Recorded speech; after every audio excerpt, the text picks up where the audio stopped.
साई राम बच्चों, आप सब कैसे हैं? आशा है आप सब स्वस्थ होंगे। कक्षा की शुरुआत हम 3 बार ओंकार से करेंगे, तो आप सभी से अनुरोध है कि आप हाथ जोड़ लें और आंखें बंद कर लें।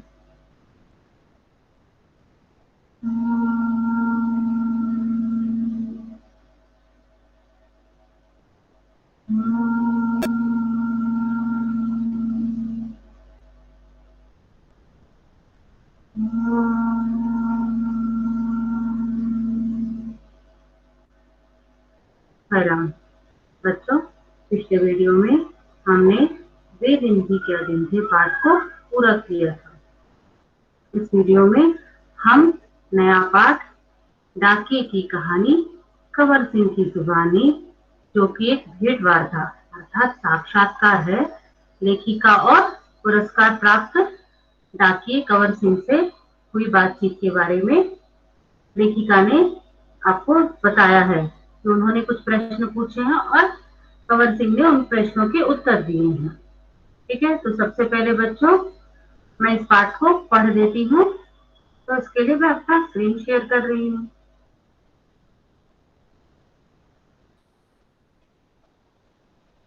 मैंने अपना स्क्रीन शेयर कर दिया है।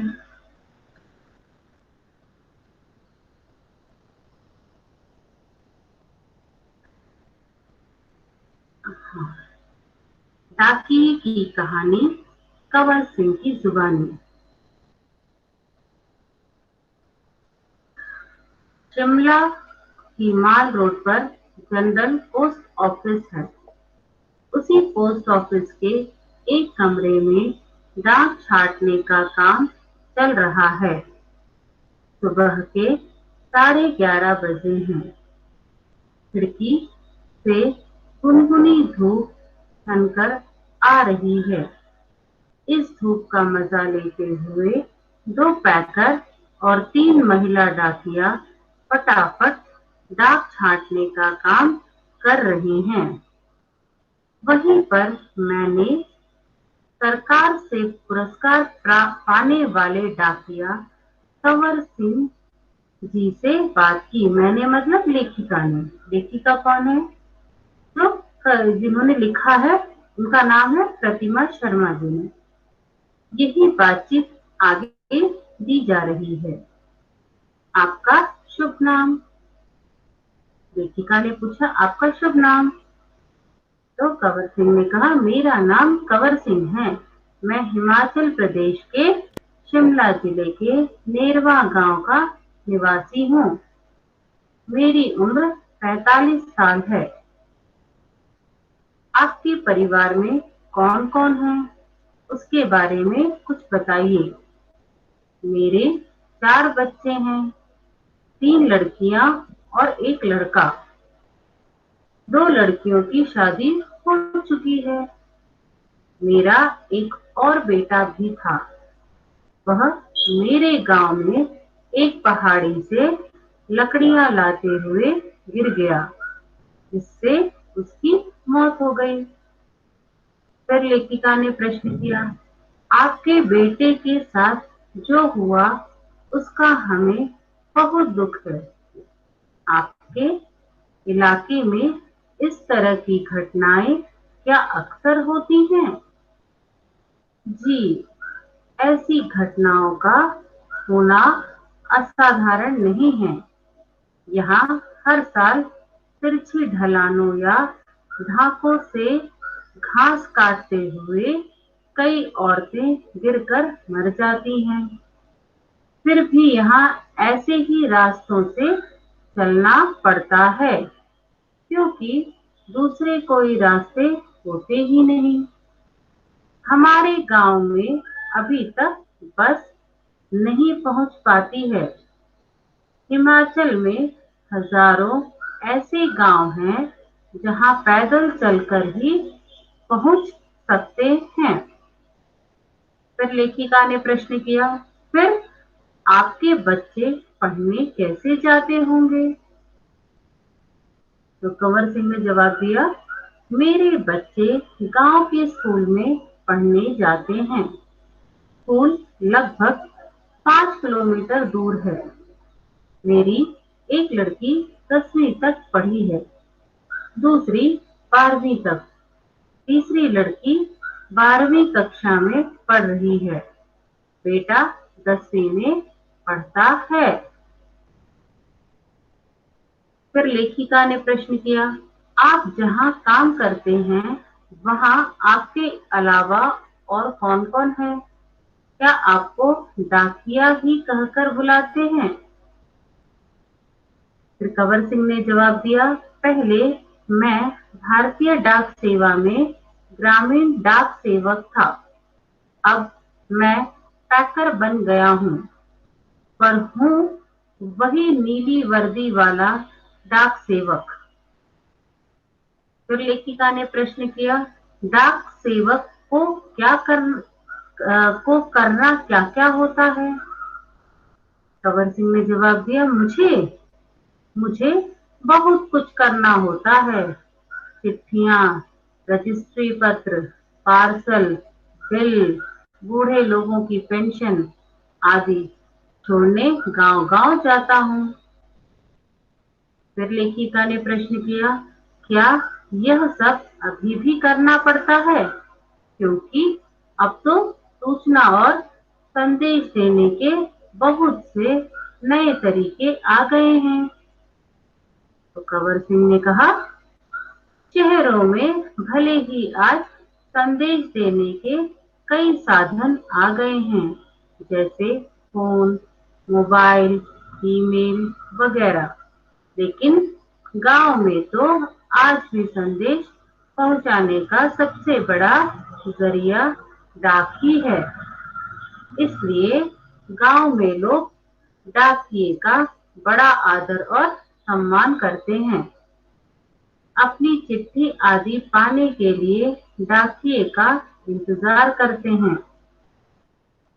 फिर लेखिका ने प्रश्न किया, हमने सुना है कि हमारी डाक सेवा दुनिया की सबसे बड़ी डाक सेवा है, यह भला कैसे? कंवर सिंह ने जवाब दिया, सुना तो आपने बिल्कुल ठीक है।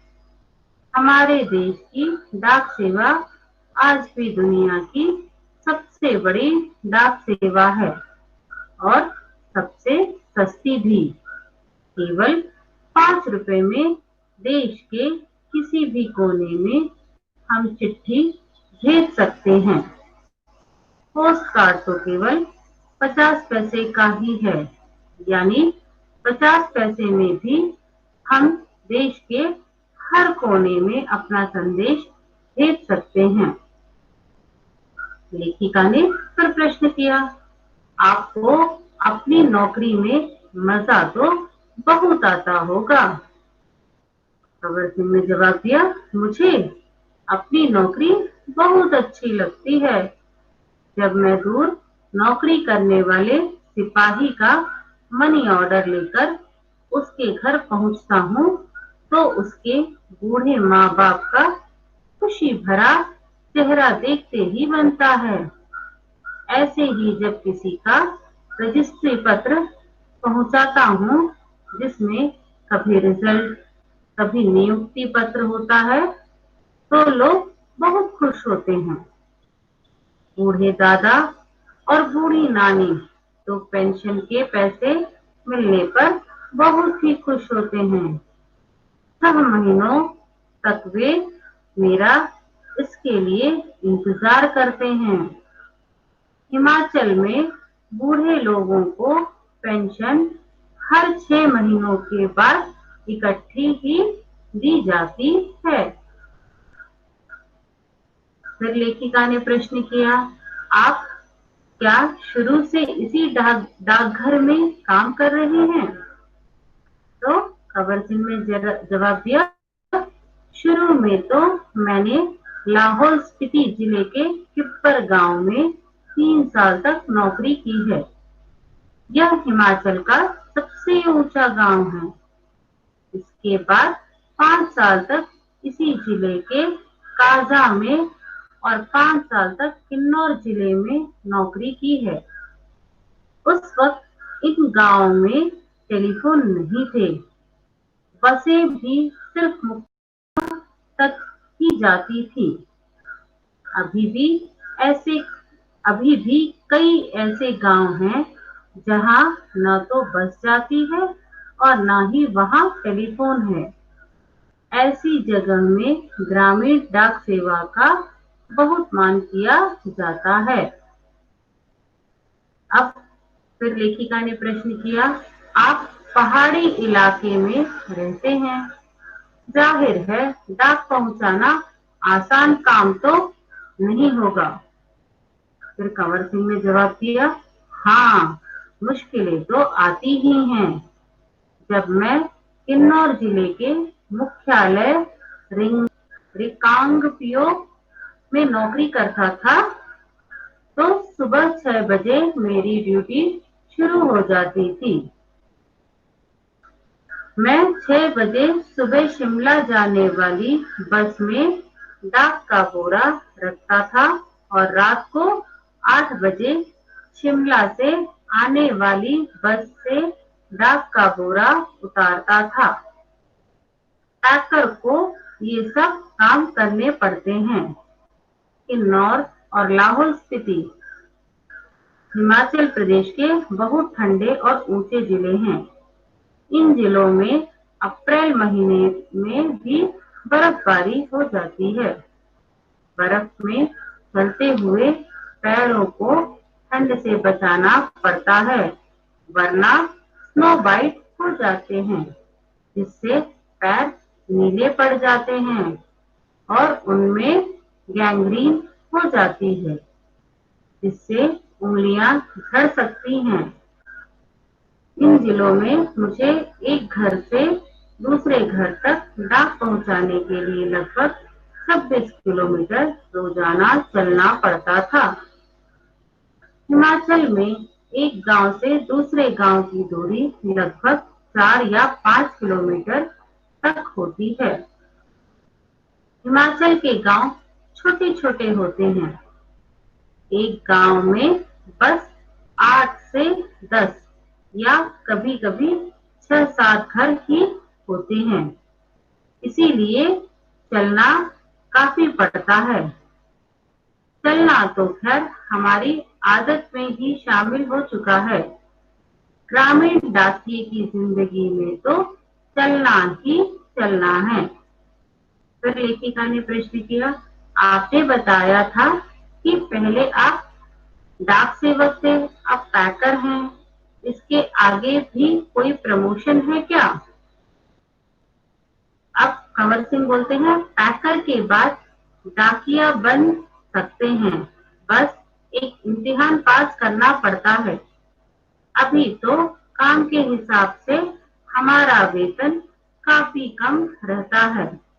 सारा दिन कुर्सी पर बैठकर काम करने वाले बाबू का वेतन कहीं ज्यादा होता है। पैकर का वेतन बाबू के जितना ही हो जाता है।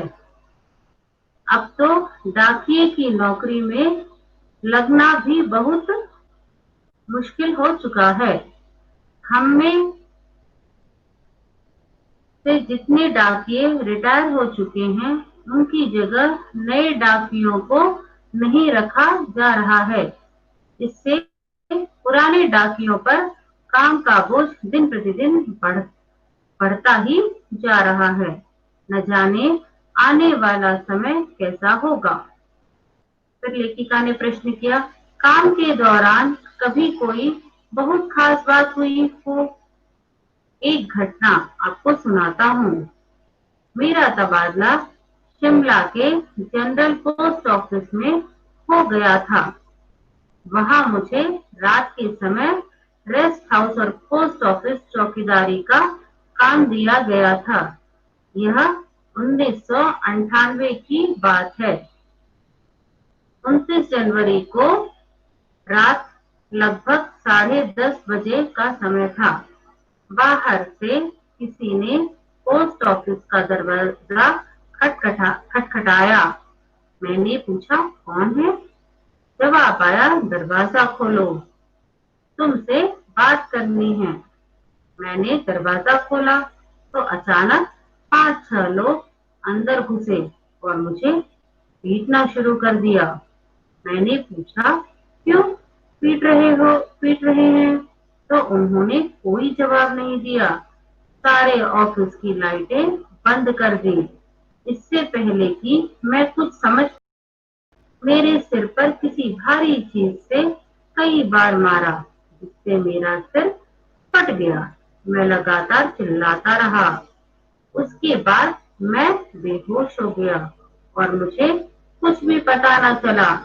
अगले दिन जब मुझे होश आया तो मैं शिमला के इंदिरा गांधी मेडिकल कॉलेज के अस्पताल में दाखिल था।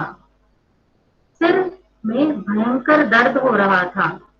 उन दिनों मेरा 17 साल का बेटा मेरे साथ ही रहता था। उसी से पता चला कि मेरे चिल्लाने की आवाज सुनकर लड़का और ऑफिस के दूसरे लोग जो नजदीक ही रहते थे, दरवाजों के शीशे तोड़कर अंदर आए और मुझे अस्पताल पहुंचाया। मेरे सिर पर कई टांके लगे थे। उसकी वजह से आज भी मेरी एक आंख से दिखाई नहीं देता। सरकार ने मुझे जान पर खेलकर डाक की चीजें बचाने के लिए बेस्ट पोस्टमैन का इनाम दिया। यह इनाम 2004 में मिला। इस इनाम में 500 रुपए और प्रशस्ति पत्र दिया जाता है। मैं और मेरा परिवार बहुत खुश हुए। आज भी मैं गर्व से कहता हूँ, मैं बेस्ट पोस्टमैन हूँ। की लेखिका बच्चों प्रतिमा शर्मा जी हैं। आशा है आपको यह पाठ समझ आ गया होगा। अगले पाठ में हम इसका सारांश बताऊंगी और एक वीडियो। साई राम।